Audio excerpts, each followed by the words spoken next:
Oi, meus amores do sexto ano. Como é que vocês estão? Estão bem? Olhem só, nós estamos chegando aí na reta final, né? Estamos no capítulo 8. E o capítulo 8 vai ser o conteúdo para a nossa oitava avaliação, né? A gente está aí encerrando esse ciclo. E é um capítulo um pouco grande, e ele é o último capítulo. Eu até pelos meus conhecimentos, eu gostaria muito que ele fosse o capítulo 1. Por que o capítulo 1? Porque lá desde o início que a gente está falando de elementos da linguagem visual. Lá do iníciozinho mesmo, nos primeiros conteúdos. E os elementos da linguagem visual é a base para a gente entender o que a gente está vendo.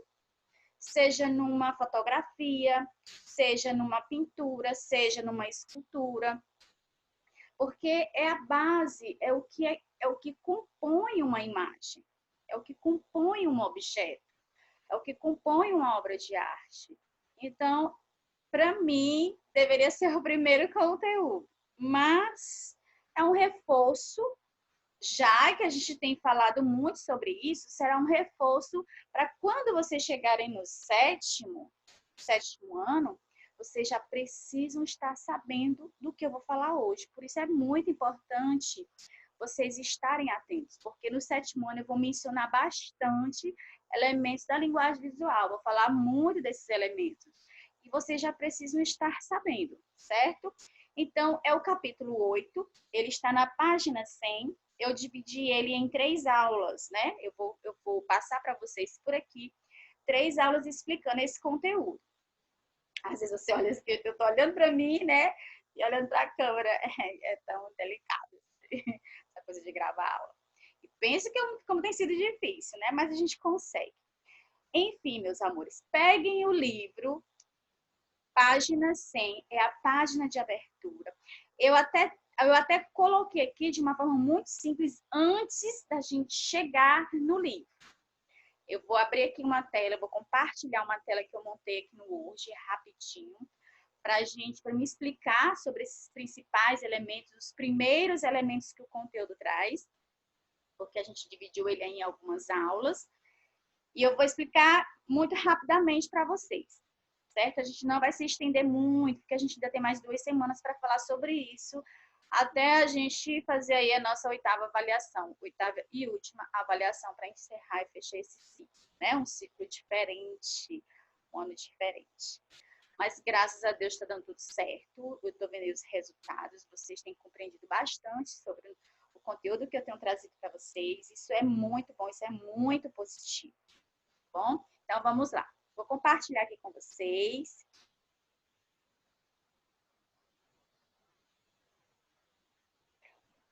E pronto. Tá todo mundo aí prestando atenção? Dá uma pausazinha no livro, não olhe agora, tá bom? E eu vou tentar lembrar vocês de um assunto que eu tenho falado lá no iniciozinho do ano. Falei muito sobre isso. Vou continuar falando, eu gosto muito de repetir isso, porque isso acaba memorizando e facilitando. Vocês lembram sobre o bolo? Eu até acho que fiz algumas coisas sobre isso, falei sobre isso, questionei sobre isso. Eu falei muito sobre um bolo de aniversário. Vamos entender que um bolo de aniversário, não estou falando aquele bolo do café da manhã, não, gente, pelo amor de Deus, ou aquele bolo do café da tarde que a gente come, não. Estou falando de um bolo de aniversário, um bolo muito bonito, um bolo muito colorido, um bolo temático, um bolo cheio de detalhes, porque todo mundo gosta de pedir um bolo diferente, né? Ninguém vai pedir o mesmo bolo. Então, vamos entender que um bolo é uma obra de arte, certo?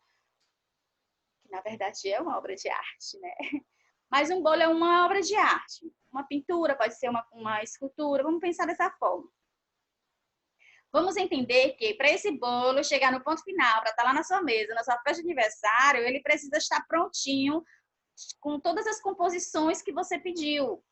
Aí você vai imaginar desde os materiais que foram usados até a produção visual dele. É a cor, é o formato, se tem textura, se tem desenho, que tipo de desenho, certo? Então, vamos imaginar que esse bolo é uma obra de arte.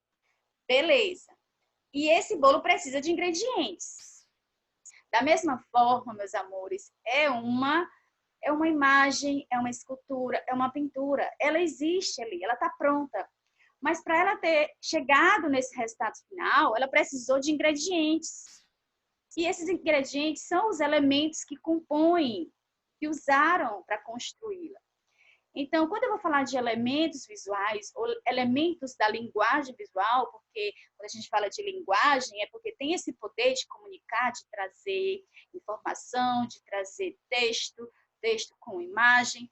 Texto visual sempre fala ou retrata ou lembra ou quer dizer alguma coisa. Por isso que nós chamamos de linguagem. Capacidade de comunicação por meio de imagem. Então, a gente traz aí essa questão de imagem visual. Então, a gente vai chamar de elementos visuais. Pode ser que aqui e acolá vocês escutem a tia falar nesses termos. Elementos da linguagem visual. Mesma coisa, certo? Porque o livro, ele traz elementos visuais. E às vezes eu acabo me referindo com elementos da linguagem visual. Então, eu coloquei aqui um temazinho aqui, né? Um título, na verdade, elementos visuais. Quais são os elementos visuais que o nosso conteúdo vai trazer? Ele vai trazer o primeiro elemento visual, se vocês prestarem atenção, o primeiro nomezinho que vem aqui, olha só, linha. Mas eu não estou vendo só um tipo de linha. Eu tenho linha horizontal, a linha vertical, a linha inclinada, a linha curva, a linha quebrada, a linha ondulada e a linha em forma de espiral. Então, anotem aí. Gente, isso é questão de atividade, é questão de prova, é questão de pergunta. Então, isso é muito importante, que o primeiro elemento que a gente está mencionando é a linha. Na verdade, tem um outro elemento. Ele é o menor elemento da linguagem visual. Ele é o menorzinho. Ele é o início de tudo, que é o ponto. Tudo começa no ponto. Por exemplo, será se o ponto está presente na linha? Sim, ela está presente no começo e no final, certo? Pontinho. Pontinho. Pontinho, pontinho. Então, é o primeiro, é o elemento, é o menor elemento da linguagem visual. Mas eu não vou me atentar agora, por quê? Porque aqui a gente não está mencionando ele de forma explícita e direta. Mas eu quero que vocês entendam que o ponto também é um elemento da linguagem visual. É o menor, inclusive. Né? Ele pode se expandir, pode ser maior, pode estar cheio, pode estar sozinho. A gente não vai entrar nesse mérito agora. Então, a gente tem aí o primeiro elemento da linguagem visual que o material traz para a gente, que é a linha. A linha vai se apresentar de diversas formas. Então, está aí exemplos de linhas. Não esqueçam, pelo amor de Deus, tá bom? Vamos descer aqui para o próximo elemento? Pronto. Próximo elemento. Deixe-me vir daqui. Próximo elemento, se você prestar bastante atenção, né? Esses elementos, ele não foi feito manualmente, ele não foi feito com caneta, ele não foi feito com lápis, não com lápis de cor. Ele é um elemento, esse elemento ele foi construído, né, por meio de computação gráfica, usando aí os recursos da tecnologia. E esse elemento aí nós chamamos de textura. Segundo elemento que eu estou falando, textura. Textura, segundo o nosso material, deixa só aqui dar o conceito de forma correta, porque eu quero que vocês acompanhem conforme está no material. Textura. Textura. A palavra textura traz à memória algo que se pode tocar e sentir. Algo que se pode tocar e sentir. Isso, gente, a palavra que traz aqui na nossa memória, que é para trazer a nossa memória, tem esse significado, né? De algo que eu posso tocar e sentir. Quando eu toco algo e sinto ali, eu estou sentindo a textura, certo? Mas na arte, essa sensação que é o que a gente sente, ela pode ser provocada visualmente. Como assim provocada visualmente? Quando eu olho percebo essa superfície com essas repetições, né, de padrões repetitivos, me dá a impressão que se eu tocasse, eu sentiria essa superfície. Só que eu não vou tocar, mas me dá a sensação, a impressão. Vocês estão me entendendo? Pode-se criar a ilusão de que uma superfície, olhe só, quando eu olho, quando eu vejo, quando eu tenho essa sensação, sem tocar, só visualmente falando, ela pode me dar uma ilusão, algo que remete na minha imaginação, que eu já toquei alguma vez na vida, que essa superfície ela pode ser macia, ela pode ser rugosa, ou até inventar ou criar padrões ou tramas, né? Então, ela nos traz essa sensação, essa impressão. Então, por isso que a gente fala de visual, porque nem sempre a gente vai tocar, mas a gente tem na memória, por exemplo, um quadro branco a lousa, o quadro branco da escola. A superfície dela é bem lisa. Bem lisa. Então, se eu tocá-la, aliás, desculpa, eu já toquei, por alguma vez na vida eu passei na sala de aula e passei deslizando a mão. Deslizei. Então, aquela sensação que eu senti naquele momento, né, de lisa, ela está aqui guardada na minha memória.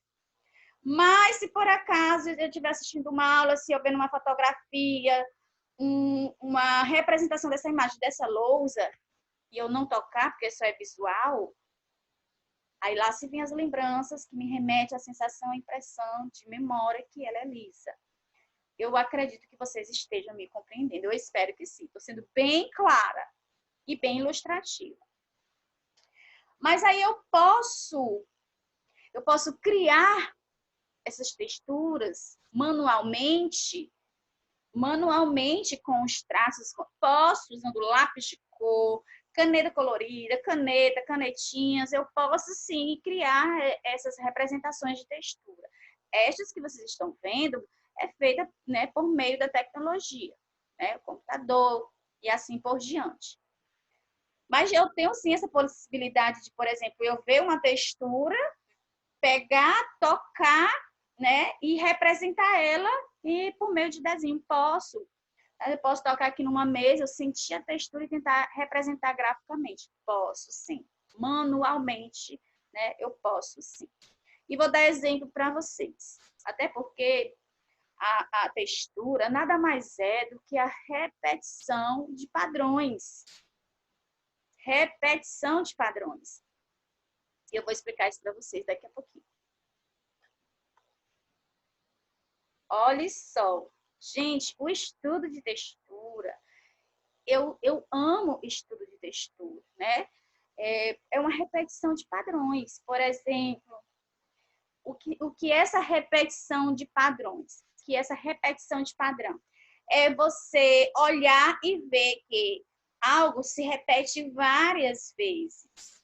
Não significa que estejam iguais, idênticas, né? Principalmente manualmente falando, de forma manual. Se fosse computador, seria rigorosamente igual, mas manualmente falando. Então, padrões são essas repetições de elementos, desses elementos, seja linha, seja risco, seja traço, seja ponto, né? E aí, mas eu não estou entendendo ainda o que é padrão. Vou dar um exemplo. De repente, eu digo assim, olha, lá no colégio, lá na minha escola, todos os alunos estão vestidos de forma padronizada. Tem um padrão. Que padrão é esse que se repete em todos para ficarem iguais? O fardamento. Então, de longe, a multidão ali no pátio, eles vão estar, a gente vai conseguir visualmente perceber que estão todos padronizados. Regra da escola, está uniformizado, estarem fardados, ok? Então, aí a gente já entendeu o que é esse conjunto de textura, de texturas visuais. Gente, texturas visuais é aquela que só me dá a impressão, a sensação, que eu não preciso tocar para me ter ideia que ela é macia, rugosa, é áspera, entenderam? E aí por diante, tá bom? Eu acho que isso é bem simples de se compreender. Ah, mas quer dizer que existe a textura tátil, porque essa textura que eu estou mencionando para vocês é a textura óptica.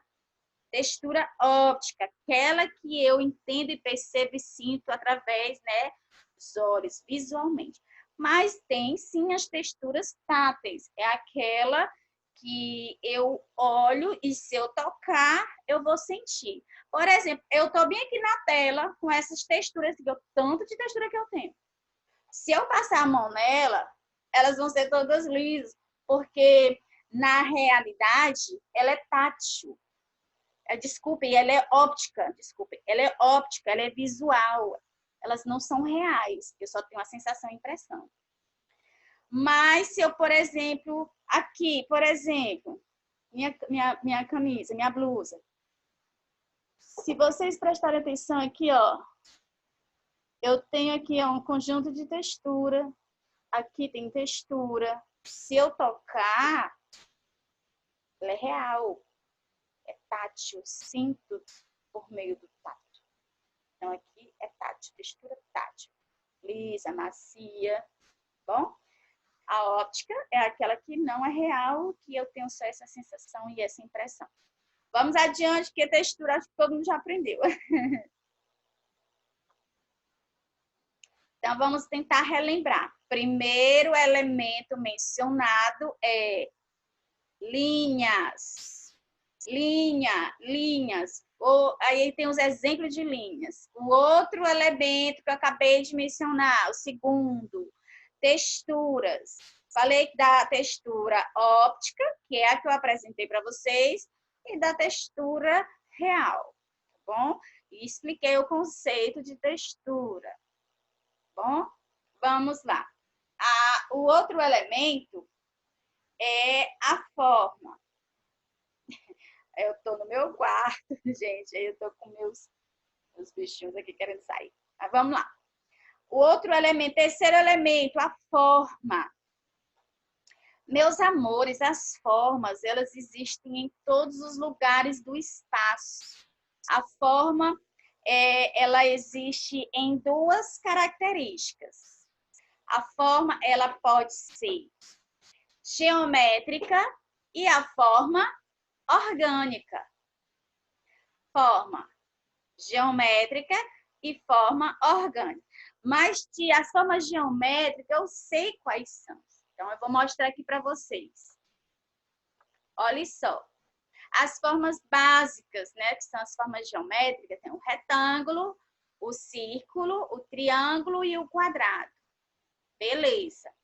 Essas formas, meus amores, que eu acabei de mencionar para vocês, elas foram elaboradas, construídas pelo homem. O homem criou as formas geométricas para poder representar aquilo que eles podiam produzir. Mas produzir o que, tia? Uma mesa, uma cadeira, uma bacia, tudo que eles pudessem produzir. Mas, tia, e essa forma orgânica? Que forma orgânica é essa?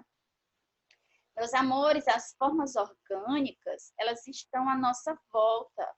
É a forma criada pela natureza, criada pelo maior artista, né? Que a gente pode conhecer, o maior de todos, o melhor de todos, o mais perfeito de todos, né? O nosso Senhor, o nosso Deus. Então, as formas orgânicas, elas vão existir na natureza. E as formas orgânicas, elas mudam constantemente, elas não têm a mesma forma sempre. As formas geométricas, não. Quadrado vai ser sempre quadrado, triângulo vai ser sempre triângulo e assim por diante. As formas orgânicas, feitas pela natureza, elas estão em constante mudança. Aí eu vou dar um exemplo. A nuvem. Tem aí um desenhozinho que parece uma nuvem, né? A nuvem no céu. Se eu olhar para ela aqui alguns instantes, ela vai estar de um jeito. Se eu demorar 5 segundos, 5 minutos, quando eu olho de novo, ela já mudou. Mas ela tem forma. Forma de quê? É uma nuvem. A gota da água, a poça da água, Até um ovo frito que a gente vai fazer, que um ovo sempre vai ser um ovo, mas se você quebrar ele na frigideira e vai quebrar outro novamente, eles vão se apresentar de forma diferente. Nunca vai ser igual. Então, essas formas orgânicas, elas estão na natureza. Nos alimentos, nas frutas, né?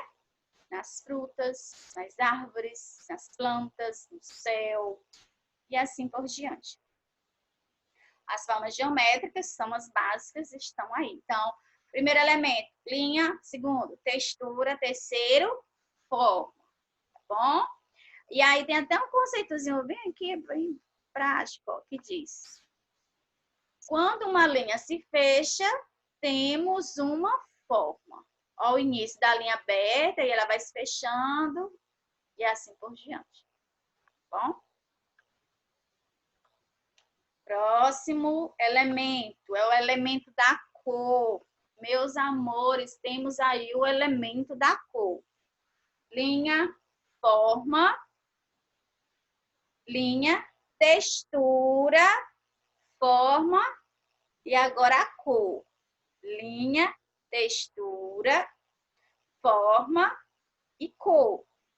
As cores, aí temos as cores básicas, que chamamos de cores primárias. As cores básicas, amarelo, azul e vermelho. As cores chamadas de primárias. E aí, as cores primárias, quando se juntam, né, quando elas se misturam, duas cores delas, aí vamos formar a segunda cor, que é a chamada de secundária. Nossa, isso a gente vê lá no iniciozinho da educação infantil, lá do primeiro ano, então não é segredo para ninguém. Isso aqui todo mundo sabe.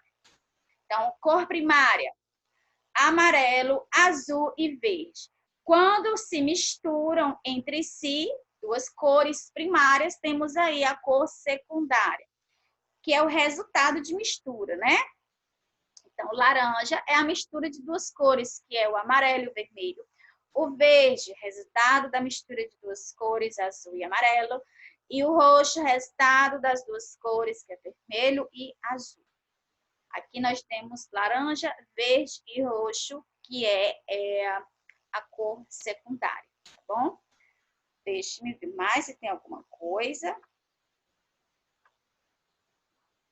Pronto, tá aqui. 4 elementos. Mas temos aí, para complementar aí o tema da cor, nós vamos ter uma variação dessas cores. A gente chama isso de tonalidades. Tonalidades, meus amores, é quando a gente tem em uma cor só uma variação de tom. Que essa cor ela pode ser mais clara até chegar no mais escuro. Quando vimos que tem uma cor só, por exemplo, o roxo, tem o roxo claro, o roxo escuro, nós temos aí uma variação de cor e nós chamamos isso de tonalidade, ou seja, várias tonalidades de roxo, ok? Não vai existir só um. Mas a gente vai ter que entender como é que isso acontece. Então, aqui, sobre tonalidades, tem um conceito. Vou dizer o que é. Tonalidades. Uma tonalidade é criada quando se adiciona, olha só, quando se adiciona branco ou preto. Então, se eu quero ter um roxo claro, o que eu vou... Pronto, voltou. É que deu uma pausazinha aqui. Pronto, deixa eu voltar aqui. Estava compartilhando a tela. Vamos voltar. Deixa-me ver. Pronto, voltou, meus amores. Porque deu aqui um probleminha na câmera. Acredito que não vai atrapalhar. Então, nós temos aqui, ó, uma variação de tons. Então, se eu quero ter no roxo um pouco mais claro, eu coloco um pouquinho de tinta branca. Se eu quero ter um roxo um pouquinho mais escuro, segundo o conceito, é só adicionar um pouquinho de preto. Quando a gente faz isso, nós estamos dando a ideia de volume, né? tirando aquela cor chapada, única, e trazendo aí algo que te dê ideia de volume ou de profundidade. Quando a gente tem um claro, tem um volume. Quando eu tenho um pouco mais escuro, dá uma sensação de profundidade. Vou dar até um exemplo muito prático entre as meninas. Quando as meninas vão se maquiar, eu gosto muito desse conceito porque é muito prático do dia a dia. Quando a gente tem um rosto um pouquinho mais cheio, para a gente ter uma ideia, uma impressão, porque não é real, né? Não é uma cirurgia plástica. Para a gente ter uma ideia, uma impressão de que esse rosto ele é um pouquinho mais fino, basta eu pegar uma cor próxima da minha pele, não clara, mas uma cor escura. E aí eu faço isso aqui, passo nessas regiões. Quando eu passo, eu dou essa sensação aqui, ó. Tô olhando para a imagem para mim me ver. Quando eu faço isso aqui, ó, eu crio uma sombra. Então, eu vou criar o quê? Uma profundidade, ó. Uma profundidade. Aqui é por conta da luz e tá um pouco fundinho, certo? Mas eu não passei nada. Aí, ó, dá essa sensação de que isso aqui é meu mais fundo e, consequentemente, que eu tenho um rosto mais magro. Se eu quero dar uma ideia que eu tenho um rosto, que tenho um rosto muito magro, mas eu quero dar um volumezinho, então eu coloco um tom um pouco mais claro aqui do que minha pele em algumas regiões, que é para, né, estourar aí, e aí a gente tem essa impressão. Acabei de explicar tonalidades, então eu vou dar exemplo de tonalidades em uma obra de arte, tá aqui. Exemplo de tonalidade. Aqui eu tenho o que mais predomina nessa obra de Van Gogh, que é o Céu Estrelado, o nome da obra é Céu Estrelado, a gente tem aí uma predominância de cor. O que mais predomina nessa obra é o azul. Nós vamos ter uma variação de tonalidades, ou seja, eu tenho vários tons de azul, desde o claro até o mais escuro, ok? Então, está aí um exemplo de tonalidades. Agora vamos entender um pouquinho do abstrato. O que é o abstrato? O que é o abstrato na vida do ser humano? O que é o abstrato na vida do indivíduo? Gente, o abstrato é nada mais, nada menos do que a abstração da forma. Quando eu tenho uma forma definida, então eu tenho um abstracionismo, eu não consigo compreender o que aquela imagem quer me dizer, porque aquela imagem não faz parte do meu mundo real. Então, nós chamamos isso de abstracionismo, de abstrato. E eu vou dar o conceito aqui do abstrato, né? Tem o figurativo e tem o abstrato. Existem obras em que o artista busca explorar os elementos da arte sem intenção de que ele se pareça com algum objeto. É quando o artista se propõe a fazer uma obra e ele não consegue colocar nela elementos que façam parte da realidade, que façam parte do mundo real, que se pareça com algum objeto ou com algum lugar ou com alguém. Não conseguimos ver na obra nenhum elemento que a gente consiga entender que faça parte do mundo real, certo? Não faz parte da realidade, não existe. Já o figurativo é o inverso, né? É quando a gente olha para a obra e a gente consegue entender e compreender o que aquele objeto, o que aquela imagem representa. Representa um objeto, representa alguém, representa uma pessoa, representa um lugar. Então, chamamos isso de figurativo, quando a gente olha e consegue compreender a que figura ela pertence ou lembra. E o abstrato é o inverso. Não conseguimos compreender, nem entender, nem faz parte do mundo real. Nela não conseguimos compreender se é uma pessoa, se é um objeto, se é um lugar, ok? E aí eu vou dar um exemplo de abstrato. A obra abstrata. Aí é Kandinsky. Quando o artista ele quer compor uma obra abstrata, ele pode se utilizar dos elementos da linguagem visual, linha, vários tipos de linha, forma, aí tem as duas formas, a cor. Aí eu olho para a obra e eu consigo reconhecer, perceber, eu estou conseguindo entender. Não, então ela é uma obra abstrata, ok? Não consigo ver nem objetos, nem pessoas, nem lugares. Agora vamos para o figurativo. Composição figurativa. É quando eu olho, Mesmo que não seja uma fotografia ali da minha realidade, daquele momento, aquele registro real, mas é um registro de memória, o artista tem na memória essa imagem e representou. Então, nela eu consigo ver montanhas, serras, casas. Então, é uma composição figurativa. Sendo assim, vamos fazer um teste. Né? Então, a arte figurativa abstrata que vocês vão ver agora. Essa aqui. Figurativa abstrata. A outra. Figurativa ou abstrata? Volta lá para a primeira.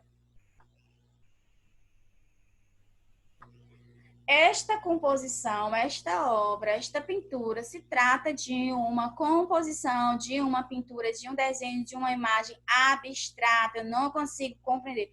Professora, mas eu não estou vendo aí linhas, formas geométricas, mas eu estou vendo cor, eu estou vendo forma, que não é geométrica, forma orgânica, manchas, né? E é obrigado a ter arte, mas quer dizer que na composição abstrata eu tenho que ter todos os elementos da linguagem visual, todos os elementos visuais? Não. Você pode ter dois, pode ter um, pode ter três, pode ter todos, certo? E essa aqui, eu trouxe para vocês uma pintura rupestre, é um visão. Eu acredito até que é da Grupo de Lascaux, na França. E olhem bem, o homem pré-histórico já representava composição figurativa nos grandes paredões. Por que a composição figurativa? Porque na hora que eu olho, eu compreendo que se trata de um animal que tinha naquele lugar. Certo? Dúvidas? Não, né? No mais, meus amores, a nossa primeira aula sobre elemento visual é esta. E aí eu vou aqui compartilhar com vocês agora o nosso livro, né, no qual se trata esse conteúdo, e vou mostrar aqui para vocês. Vocês vão fazer essa leitura de forma minuciosa, com calma, entenderam? Deixa só eu confirmar onde está. Aqui, pronto. Tá aqui, ó. Capa de abertura, uma obra de Candice, que tem perguntinhas aqui no canto, tem atividade para responder. Deixa eu ver aqui a página seguinte. A página seguinte fala do conceito dos elementos visuais, fala da linha. Deixa eu só aumentar aqui, meus amores. Eu tô sem óculos, não enxergo direito.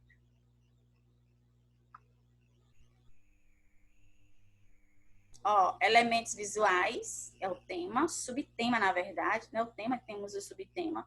Aí tem a linha, tem a textura, tem exemplo de textura. Gente, não esqueçam que vocês precisam entender quem é o artista e a obra que ele fez que representa o elemento. A forma, a cor e tonalidades. Temos aí algumas obras, alguns artistas. Ó, este aqui, ele representava nas suas obras muita textura, vários tipos de texturas padronizadas aqui, ó. Certo? É o que se sobressai, é o que mais tem ênfase. E o nome dessa obra é O Beijo, muito representado em várias composições, vários artistas fizeram bastante releituras dela, que é O Beijo, de Gustavo Klimt, muito conhecida mundialmente. Aí tem aqui uma outra representação da composição da forma no caso orgânico aqui, de Piet Mondrian, nome da obra, Bread. Temos a cor, representada aí por Paul Gauguin, mulher taitiana, Tahiti. Ele representa muito bem a cor, dá ênfase bastante à cor, as cores quentes. A tonalidade, estamos também aí representado por gris. Retrato de Madame Dizet. Certo? Deixa eu ver aqui. Aqui tem uma atividadezinha básica para vocês fazerem. E aqui está o abstrato, representado aí pelos 10 maiores, número 3 de Ilma, artista Ilma. E tem aí o russo, o Wesley Kandinsky, é o artista mencionado na capa de abertura, certo? Deixa eu ver se tem algo mais para mostrar. Não, no mais é isso. Esse tema aqui a gente vai ver na próxima aula, tá bom? Vou encerrar aqui o compartilhamento da tela. E a gente encerra, a aula foi um pouquinho extensa, mas é como eu disse, é importante vocês compreenderem esse conteúdo. Ele é a base principal para vocês chegarem no 7º ano, tendo ele na pontinha da língua, compreendendo e entendendo, porque nós vamos falar muito sobre isso. Eu vou mencionar muitos elementos e vocês já têm que reconhecer quando vocês estiverem vendo, ok? Meus amores, um grande beijo e até a próxima aula.